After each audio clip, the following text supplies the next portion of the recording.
Mbote balandignon sur la TV Les Croyants. Nazwa qui responsabilité. Il y a au fond la chronique Moko, c'est-à-dire espace Moko to béni chronique des footballeurs. Il y a juste des conseils personnellement. Papita Manazo Megalope ça et pas à joueur. Il y a un enseigne à Nabino. Vous s'abonner massivement dans la chaîne YouTube Nabino TV Les Croyants pour tout méga sur la paix qu'on a conseil en dehors d'autres programmes Oyo tous mettre en place toujours dans le cadre du monde du football, émission, blog BD, mais ça sera avec des journalistes professionnels. Pour la lélo, naïna loba elo comme lobby to méga comme on a que football et marche à peine à piston. Tu peux ça conseil na ba jogo pour na loba que joueur à éviter un conflit, na quatre équipes à éviter un conflit, libanda équipe parce que carrière na en tant que joueur, aïe bango qui marche à peine et marche à peine na comment on appelle ça encore na piston.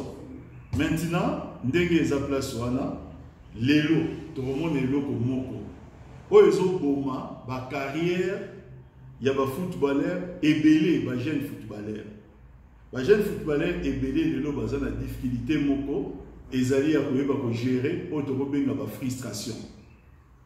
Ko gérer ba frustration na sens ni yango.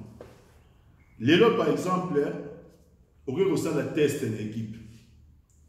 Ezate que équipe est constaté défaillance na poste moko et que selon jeune na bango équipe ba repérer joueur moko équipe mususu, ba di joueur wana yende après combler vide à défense na biso batinde joueur on a invitation peut ba négocier contrat avant joueur a ébi que nazo que l'équipe nazo le bêta pour aller remplir mission telle.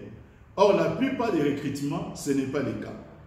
Ba recrutement nous a dit que yondo ko ça la test tant ko ça la test coach staff technique ba moni talent na yo ba tali quand même ba dit que joueur oyo azara moni ba valeur oyo produit na kati équipe. Mais parfois, le talent il y a déjà un problème, il y a confiance, et ils se poser pour l'année. Parce que déjà, moi, c'est la titulaire. Pendant des années, Moutouana a bêta la poste, n'a pas son a bêta, et très difficile par rapport à ses supporters. Par rapport à Yamakambobe, dans cette équipe, Bazoua Yoba titulaire au détriment de Moutouana. Parce que ça, déjà, la confiance, on a PC pas na yote. Au la saison moko, mi-saison, au sali peut-être quelques mois d'équipe, au s'entraîne tout le temps, selon une appréciation na yo, au moins on a besoin de développer la qualité pour les joueurs, mais jamais la ligne à carreau. Quelquefois, on a une liste, il y a des joueurs retenus, mais dans le terrain, on a raté. Ça crée des frustrations. La frustration, ils sont liés à la condition en bon cannabis. Aux alliés joueurs, botti na malongate. Joueur essaie de gagner la moi poto moi bilo comme sous nengiona moyen égalité. Parfois l'équipe non oyo beta wana peut-être ta transport à pamba to prix ma match aux wakate. Tous ces autres dans la liste il y a pas frustration. Oyo ba jeune jogo ebele ba abandonna balle. Liste ça et vous continuer zalimon muke mulai. Mais moi je vais vous dire une chose, chers amis. Boyebi ke ndenge za place wana ba ivoirien balobaka lycée moko balobake makaku soka za na besoin ya mbuma o eza likolo ya nzete atalaka ndenge banju bezo zokisa ete po akoma na nini na objectif na ye atalaka ko objectif na français na oloba ba c'est la nécessité qui fait grimper un singe même sur un tronc épineux. Yo ozali jeune joueur, ozali jogo, soit objectif nao, tala objectif nao. Tous les jours dans la vie na yo, et là qu'il faut caractériser yo, c'est le travail. C'est le travail, c'est le travail et c'est le travail. Continuez à donner. Banda ou mi sa kaka. Un jour, ça sonnera. Ou peut-être dans un match moko, ou dans 2-3 matchs d'affilée, bah vous y kotia yo pe okomi balamoko titulaire. Deuxièmement, la discipline na oyo benga makamba ko zanga botine ko zanga biloko ebele joueur aboza la monta ambiance te. Même à kabela que $5, même jour nous allons à 1000 francs. Mais quand on peut utiliser un mouké na kotiaka na pembeni, un jour on a appelé la maison au soba botine na yo moko.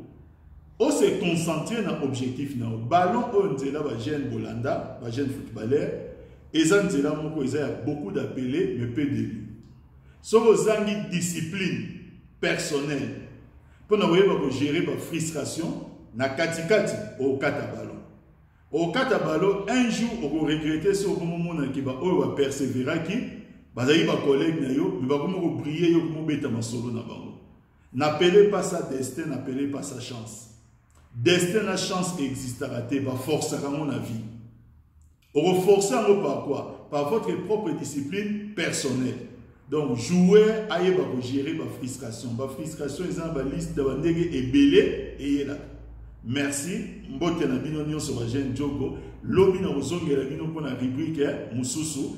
Toujours kopesa ba conseil pour souhait nanga. Na sepela min comme on a jeune et tout restreindre mon akacha football que jeune footballeur a réussi. N'a mon jeune na sala nini a réussi. Merci beaucoup. À demain.